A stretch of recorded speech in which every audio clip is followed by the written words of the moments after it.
আর আমি আলোচনা করব নারীদের ইসলামে কৃতিত্বের উপরে।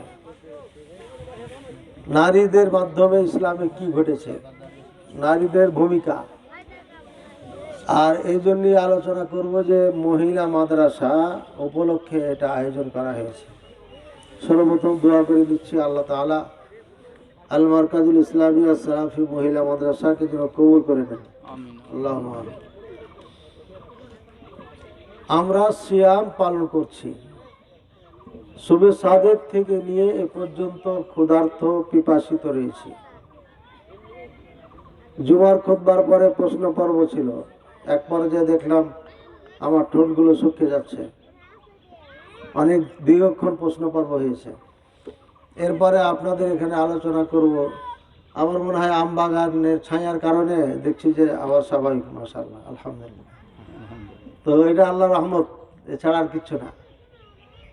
আমরা যে ক্ষুধা আছি, এই ক্ষুধার ফজিলত আজকে আলোচনা করব, এর উপকারিতা এবং এই নারীদের ব্যাপারে আলোচনা, নারীদের ভূমিকা ইসলামে। এক কথায় সর্বপ্রথম চলে যাই আমাদের মায়ের কাছে। আমাদের মা, আমাদের মা কে বলেন তো, কে বলতে পারবেন?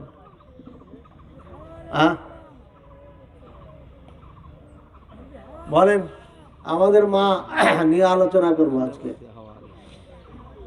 হাওয়া আলাইহিস সালাম, ওটা অনেক আগের ঘটনা, তো এটা হলো সব থেকে পুরানা মা, প্রথম মা। হ্যাঁ, ইসলামের প্রথম মা কেটা? আমাদের সমস্ত নবীদের মা, শুধু একজন বাদে,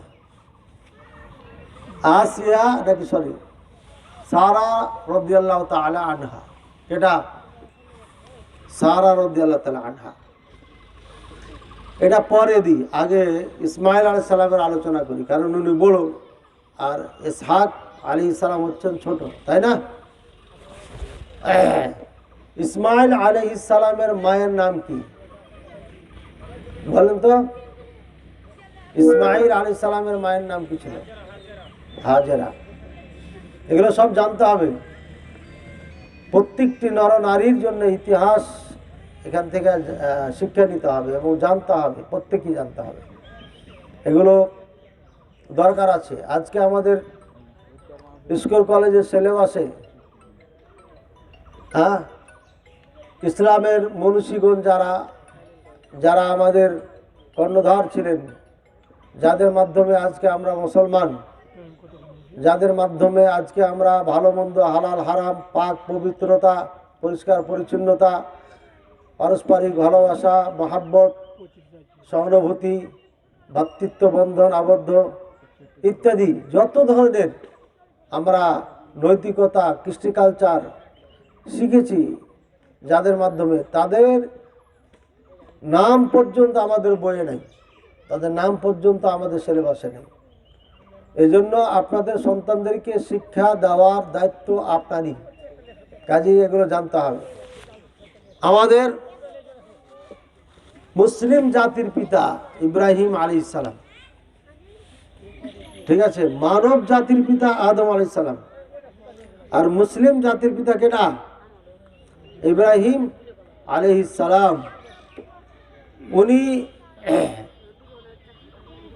হাজেরা রাদিয়াল্লাহু তাআলা আনহা থেকে একটি সন্তান লাভ করেন। এরপরে আগে আর একটু ঘটনা বলতে হবে। সারা রাদিয়াল্লাহু তাআলা আনহা থেকে বলি আগে, না হলে পরে আবার ডবল করতে হবে। সারা রাদিয়াল্লাহু তাআলা আনহাকে নিয়ে ইব্রাহিম আলাইহিস সালাম সফর করেন এবং অতীব সুন্দরী একজন নারী ছিলেন, অনেক সুন্দর। মুসলিম জাতির মা হবে আর সে সুন্দর হবে না, এটা হতে পারে না। আর তার প্রমাণ এখন বহন করে তিনি কত সুন্দর ছিলেন, তার নমুনা হিসাবে এখনো ইহুদি খ্রিস্টান যারা বর্তমানে, এরাও সুন্দর, কারণ গোড়ার থেকে সুন্দর, এজন্য এরাও এখন সুন্দর।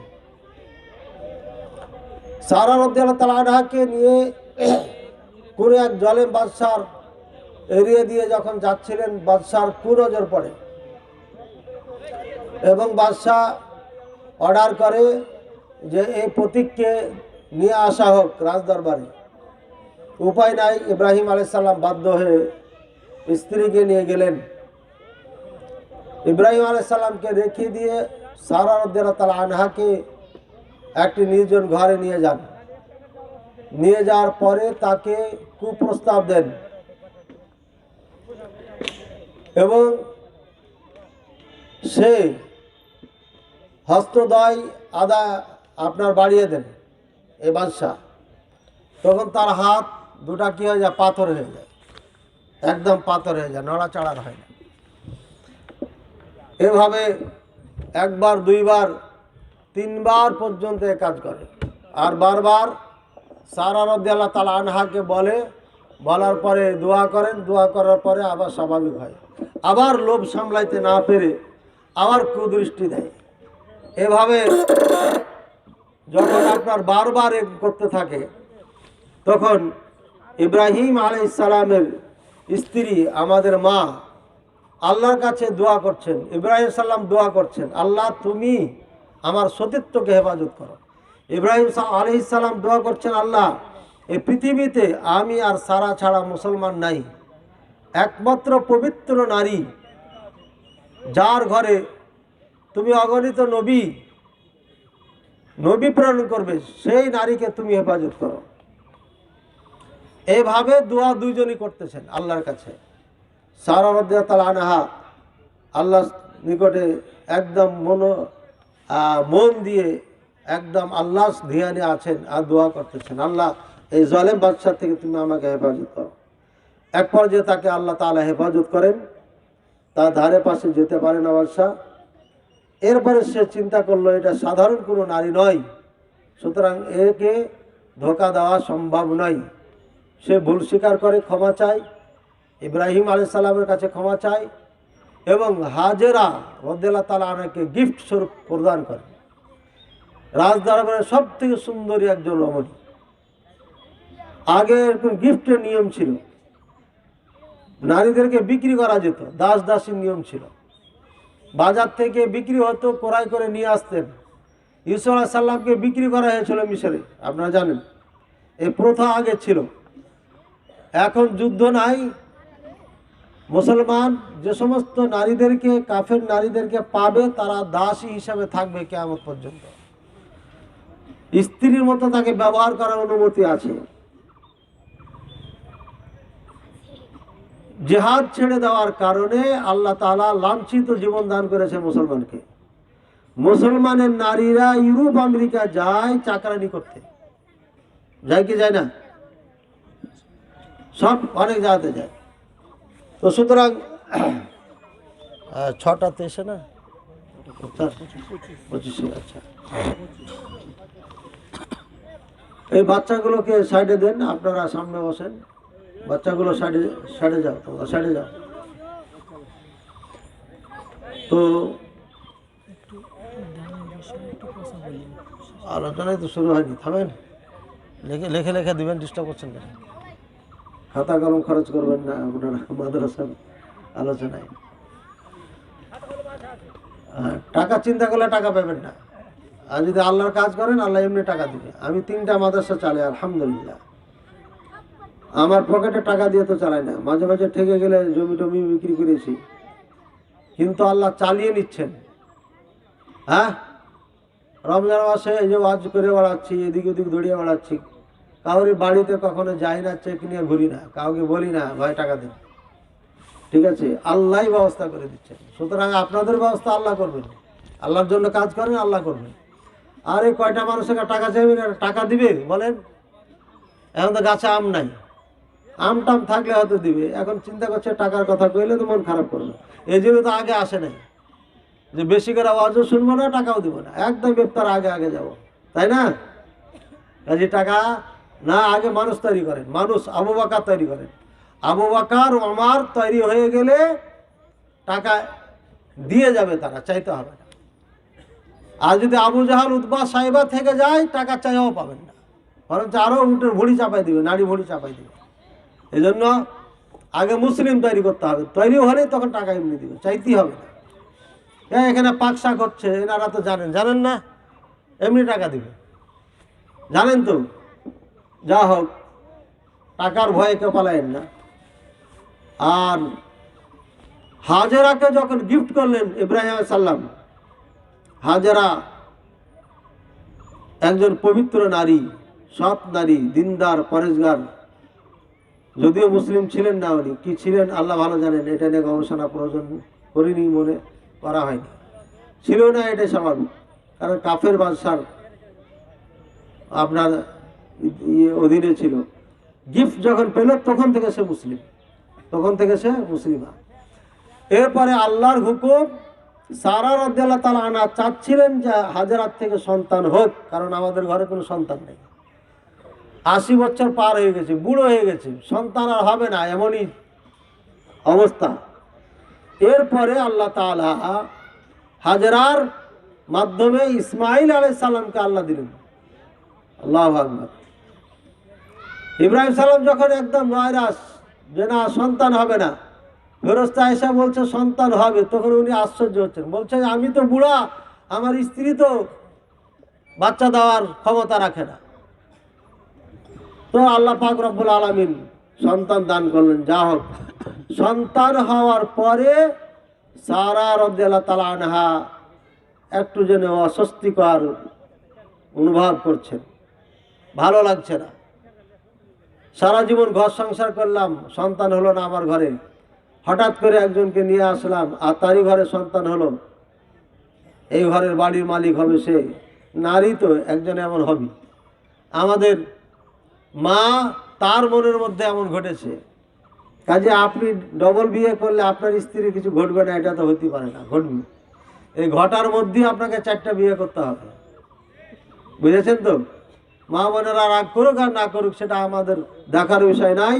যাদের ক্ষমতা আছে বিয়ে করতে হবে, ক্ষমতা আছে মানে 2টা বাড়ি, এক বাড়িতে রাখা যাবে না।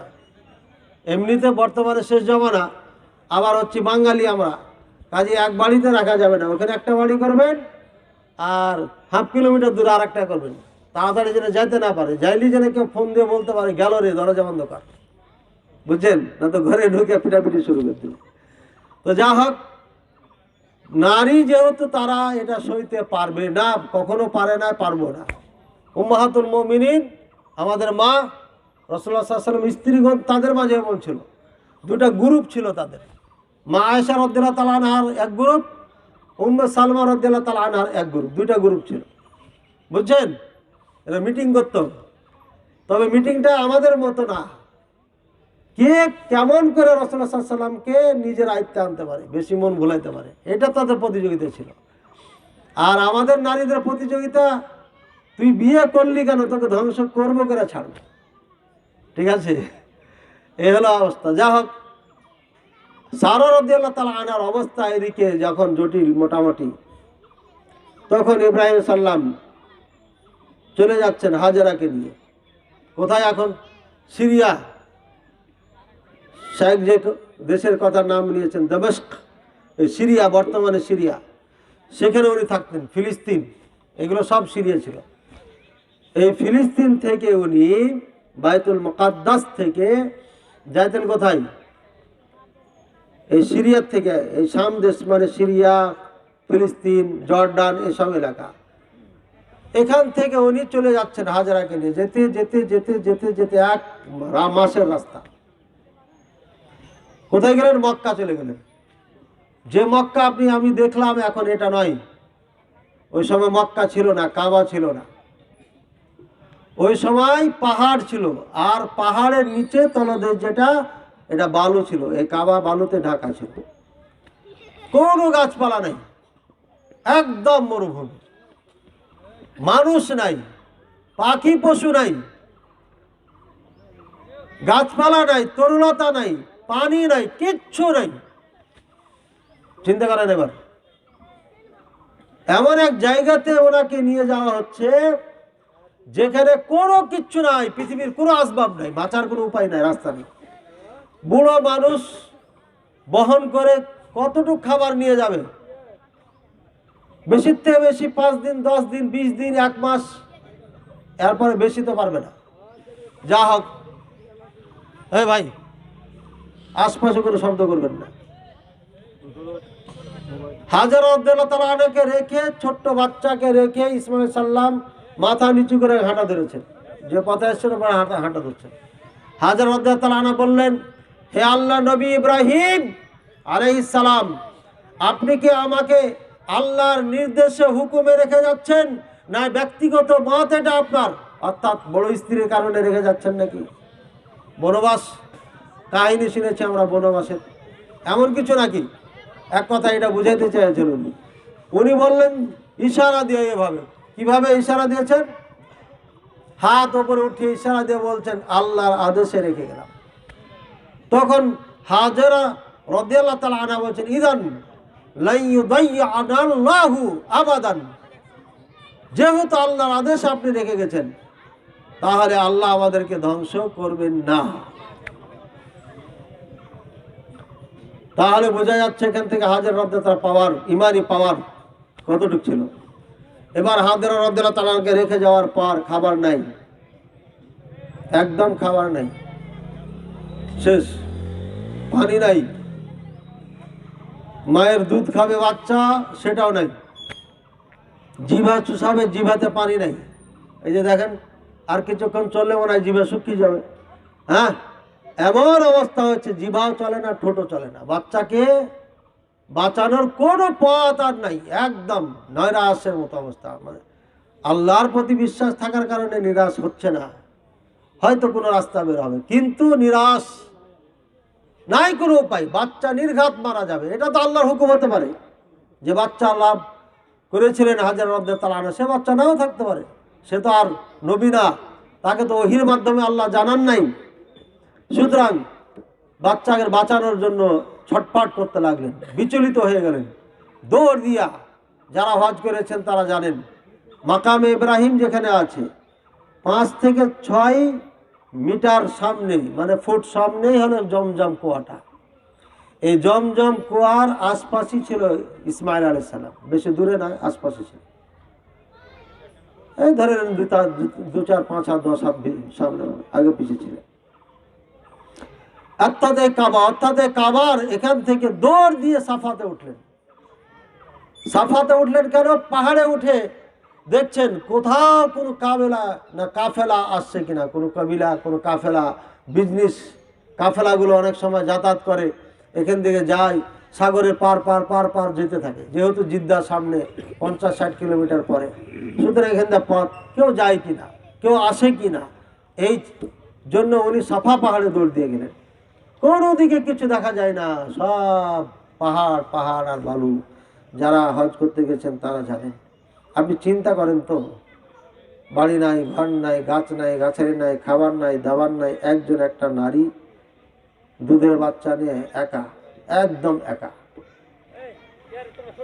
এবং ইব্রাহিম আলাইহিস সালাম পৃথিবীর সব থেকে সেরা নারীদের একজন, তিনি 2 নম্বরের সেরা নারী, তাকে রেখে যাচ্ছেন এমন মরুভূমিতে। এরপরে ওখানে যখন কোনো কিছু পেলেন না, দৌড় দিয়ে আসলেন ইসমাঈলের কাছে। বেঁচে আছে না মারা গেছে? দেখছে না বেঁচে আছে। দৌড় দিয়ে আবার মারোয়া গেলেন, একবার সাফা একবার মারোয়া, একবার সাফা একবার মারোয়া। কয়বার হলো? 7 বার। কয়বার হলো? 7 বার। ভালো করে শুনুন, ক্ষুধার্ত নারী, পিপাসিত নারী, এই পিপাসা আর ক্ষুধার কারণে সাফাত থেকে মারোয়া 7 বার দৌড় দিয়েছেন। আর এই পিপাসা ক্ষুধার বদৌলতে আল্লাহ পাক রব্বুল আলামিন প্রথম আমাদেরকে যে উপহার দিয়েছেন সেটি হচ্ছে জমজম পানি। বলেন সুবহানাল্লাহ। মাউ জমজম মাউন দাওয়াউন শুরবুন তাআবুন দাওয়াউন। বলেন সুবহানাল্লাহ। এই জমজমের পানি 1 নম্বর কাজ করে, পানির কাজ করে, পিপাসা নিবারণ করে। তাআবুন ক্ষুধা নিবারণ করে।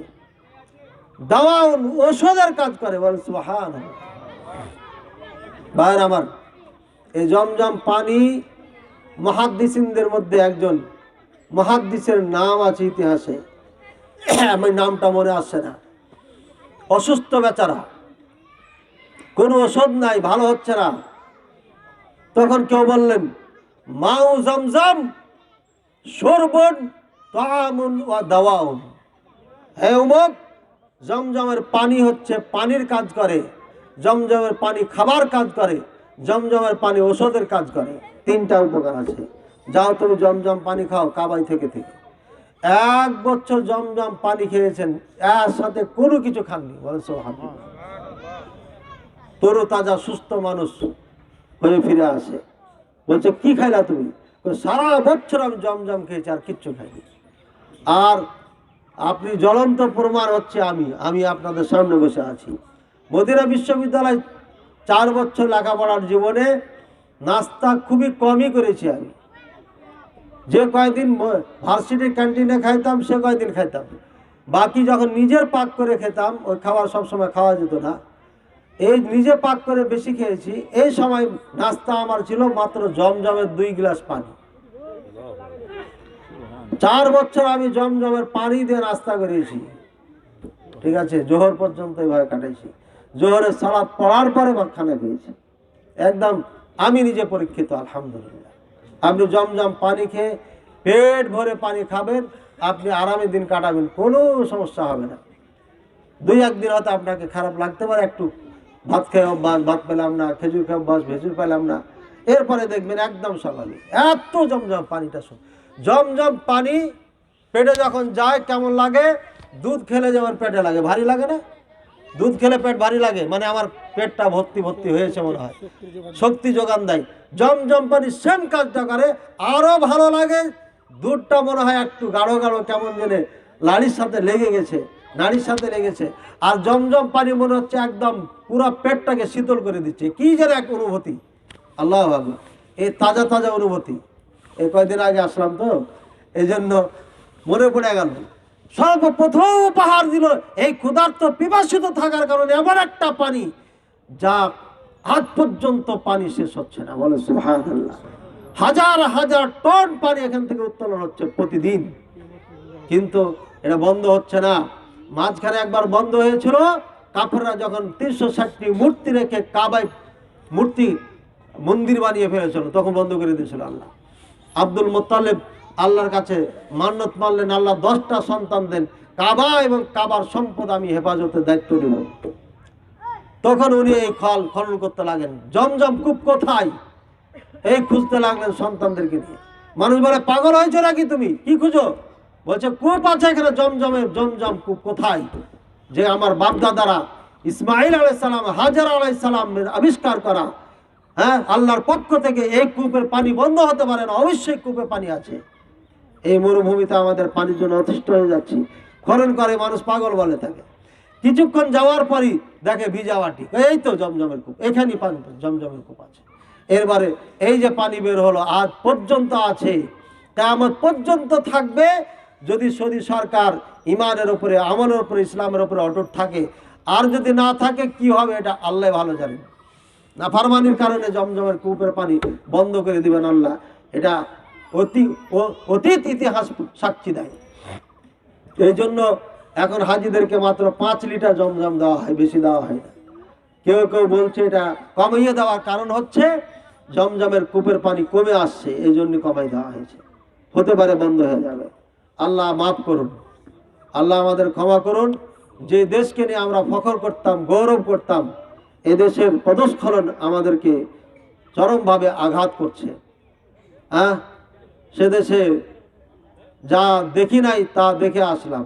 আল্লাহ যেন হেদায়েত দান করেন, হেফাজত করেন, এবং যেন এই মক্কা মদিনার দেশকে, কোরআনের দেশকে আল্লাহ যেন হেফাজত করেন, বলে আল্লাহুম্মা আমিন। ভাইরা আমার, একজন নারী প্রথম উপহার আবিষ্কার করলেন। রাসূলুল্লাহ সাল্লাল্লাহু আলাইহি ওয়াসাল্লাম বলছেন, মা হাজেরা সেদিন যদি জমজম না বলতেন, জমজম মানে দাঁড়াও, পানি দাঁড়াও, পানি ভাগিও না, মানে আমার দরকার আছে, তুমি ভেগে যাচ্ছ কোথায়, জমজম পানি বাদ দিচ্ছেন। বলছে মা হাজেরা যদি বাদ না দিত, গোটা পৃথিবীতে এই পানি সয়লাব হয়ে যেত, বলেন সুবহানাল্লাহ। এত পানি আল্লাহ দিয়েছেন, কোথায়? এর লিঙ্ক সরাসরি জান্নাতের সাথে, আমার ধারণা, এটা হাদিস কোরআনে নাই। এত সুস্বাদু পানি আসলো কোত্থেকে? জান্নাত ছাড়া? অবশ্যই লিঙ্ক তার আছে এখানে, বুঝেছেন? এরপরে দ্বিতীয় উপহার, নারী। তুমি একজন নারী হয়ে সিরিয়ার থেকে 1 মাসের রাস্তা অতিক্রম করে মরুভূমিতে আমার প্রতি ভরসা করে থেকেছ, ক্ষুধার্ত পিপাসিত, একা একা দুধের বাচ্চাকে নিয়ে আমার রায়ের ওপরে, আমার আদেশের ওপরে তুমি সন্তুষ্ট পোষণ করেছ। তুমি সাফার থেকে মারওয়া দৌড়িয়েছ বাচ্চাকে বাঁচানোর জন্য। তোমার এই দৌড়টাকে কিয়ামত পর্যন্ত আমি ফরজ করে দিলাম। বলেন সুবহানাল্লাহ। যত হাজি আসবে, হয় উমরা করতে আসুক আর হজ করতে আসুক, তুমি যেভাবে দৌড়িয়েছ এভাবে সবকে দৌড়িয়ে দেবো কিয়ামত পর্যন্ত। তুমি বিধান করে দিলাম, এটা ফরজ করে দিলাম। এটা বলেন সুবহানাল্লাহ। ইন্না সাফা ওয়াল মারওয়াতা মিন শাইরিল্লাহ। শুধু তাই নয়, সাফা মারওয়াকে ইসলামের আমি শাইর বানিয়ে দিলাম। বলেন সুবহানাল্লাহ। নিদর্শন বানিয়ে দিয়েছি সাফা এবং মারওয়াকে, এটা নিদর্শন বানিয়ে দিয়েছে মা হাজেরা রাদিয়াল্লাহু তাআলা আনহার এই কুরবানি ত্যাগের কারণে। আমরা হাজী সাহেবরা হজ করতে যাই, সাফা থেকে মারওয়া দৌড়াই, কিন্তু কোনোদিন চিন্তা করে দেখি কেন দৌড়াচ্ছি, কার জন্য দৌড়াচ্ছি, কে আবিষ্কার করলো এই দৌড়? এই দৌড় আবিষ্কার করেছেন হাজেরা রাদিয়াল্লাহু তাআলা আনহা। তার মাধ্যমে কিয়ামত পর্যন্ত সবার জন্য এটাকে ফরজ করে দিয়েছেন, দৌড়াইতেই হবে, দৌড়াইতেই হবে। আল্লাহু আকবার। এই হচ্ছে ইসলামে নারীদের ভূমিকা, এই হচ্ছে ইসলামে নারীদের মর্যাদা। একজন নারীর কাজ আল্লাহ এত পছন্দ করেছেন, কিয়ামত পর্যন্ত যত আল্লাহর বান্দা আসবে আর সেই ঘর জিয়ারতে যাবে, আল্লাহ তাআলা তার জন্য ফরজ করে দিয়েছে তোমাকে সাফা মারওয়া দৌড়াইতেই হবে। বুঝেছেন কথা? আর এমন একটা পানি দান করলেন যেটা খাবার, পানি, পিপাসা নিবারণ করে, ক্ষুধা নিবারণ করে, ওষুধের কাজ করে। আল্লাহু আকবার। যা পৃথিবীতে আজ পর্যন্ত এমন পানি আবিষ্কার হয় নাই। বলেন সুবহানাল্লাহ। কথা কি বুঝেছি না বুঝি নাই?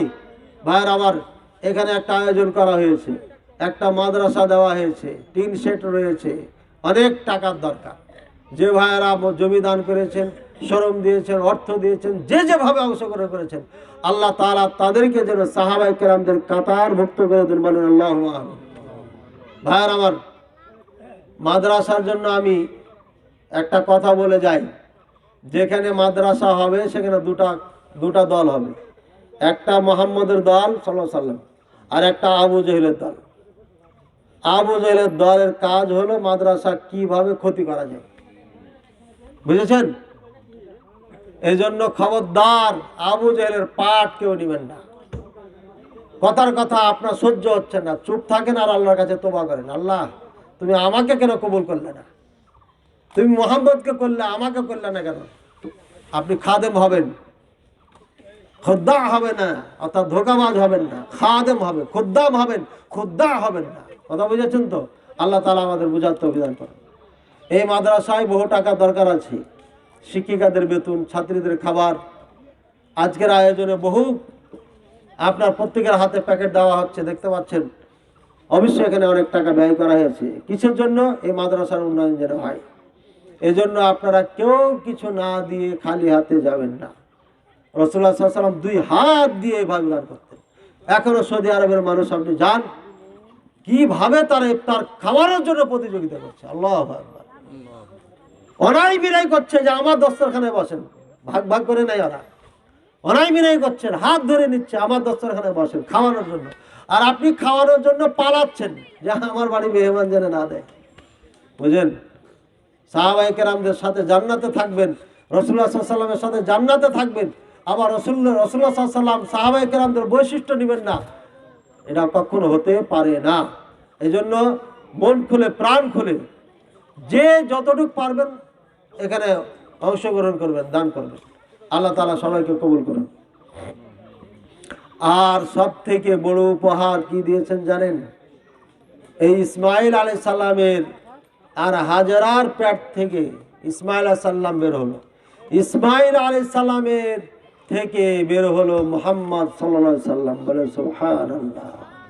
পৃথিবীর সব থেকে সেরা মানব, সব থেকে সেরা মানব। হাজেরা রাদিয়াল্লাহু তাআলা কখন ত্যাগ দিয়েছেন, আল্লাহর জন্য কুরবানি করেছেন নিজকে। উৎসর্গ করেছেন, আর সেই উৎসর্গের ফল আপনার হিসাবে মুহাম্মদ রাসূলুল্লাহ সাল্লাল্লাহু আলাইহি ওয়াসাল্লামকে দিয়েছেন। আল্লাহু আকবার। আর ওইদিকে সারা রাদিয়াল্লাহু তাআলা আনহা, ভালো করে শুনেন মা বোনেরা, ভালো করে শুনেন। সারা রাদিয়াল্লাহু তাআলা আনহা নিজের ইজ্জতকে হেফাজত করেছিলেন, তার সতীত্বকে হেফাজত করেছিলেন, যার কারণে তার পেট থেকে ইসহাক আলাইহিস সালামকে আল্লাহ দান করেন।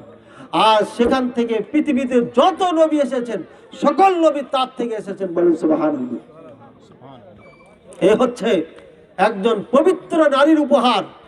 পবিত্র নারীর থেকে পবিত্র সন্তান জন্ম নিবে। পবিত্র মা না হলে পারে পবিত্র সন্তান জন্ম নিতে পারে না। এজন্য নারীকে সব থেকে বেশি সময় দিতে হবে ইসলামের জন্য। নারীকে আদর্শ একজন নারী হিসাবে তৈরি করার জন্য একটি মাদ্রাসা নাই, এমন পাড়ায় পাড়ায় মাদ্রাসা তৈরি করতে হবে, যাতে একটিও কন্যা সন্তান ইসলাম থেকে বঞ্চিত না হয়।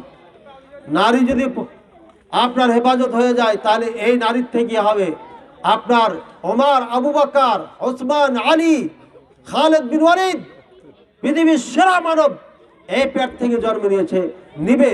বড় বড় আইম্মায়ে কেরাম, বড় বড় মুহাদ্দিসিনে কেরাম, খোঁজ নিয়ে দেখবেন প্রত্যেকেরই মা দিনদার পরেজগার ছিলেন। আজকে মক্কা মদিনার যারা ইমাম, তাদের প্রথমেই দেখা হয় তাদের মা বাবার চরিত্র কেমন ছিল। মা বাবার চরিত্র দেখে তারপরে সন্তানের পুরা হিস্ট্রি দেখার পরে তাকে মসজিদে অর্থাৎ নববীতে এবং কাবাতে তাকে ইমাম নিযুক্ত করা হয়, আর আগে করা হয় না। ভাইয়ের আমার, এই জন্য আপনারা মার প্রতি যত্নবান হতে হবে। মায়ের প্রতি যত্নবান না হলে পরে হবে না। আরও একটি সাবধান, যারা মেয়েদেরকে উচ্চ শিক্ষিতার নামে শিক্ষা দেওয়ার নামে, প্রদানের নামে বাইরে পাঠিয়ে দিচ্ছেন মেয়েদেরকে এবং সময় মতো বিয়ে দিচ্ছেন না, সাবধান থাকেন। এখন হিন্দুরা ইসকন, এই সন্ত্রাসী সংগঠন টার্গেট হচ্ছে তাদের। মুসলমানদের পরিচয় দিবি, মুসলমানদের মেয়ের সঙ্গে প্রেম করবি, পেটে বাচ্চা করবি, তারপরে ছাড়াবি। এই রাজশাহীতে ঘটনা ঘটেছে, একজন ডাক্তার বিয়ে করে 3 সন্তানের মা বানিয়ে তাকে তালাক দিয়ে চলে যায় মুসলমানের পরিচয় দিয়ে। এরপরে জানাজানি হয়, স্ত্রী তাকে বলছে মুসলমান হবো হবো করতে করতে 3 সন্তান মারেছে। যেটা পেপার পত্রিকায় এসেছে। সুতরাং লেখাপড়া করাইলে হবে না, সচ্চার সাবধান হতে হবে। মুসলমান যে তোমাকে চ্যাট করতেছে আসলে মুসলমান কিনা, আসলেই সে কোন ধর্মের লোক, এটা তো যাচাই করতে হবে। সর্বপ্রথম আপনার নারীকে মনে রাখতে হবে, আমি একজন মুসলিম নারী, আমার জন্য বেগানা পুরুষের সাথে সাক্ষাৎ করা দূরের কথা বলা আমার জায়েজ নাই। এজন্য সেখান থেকে অবশ্যই বিরত থাকতে হবে।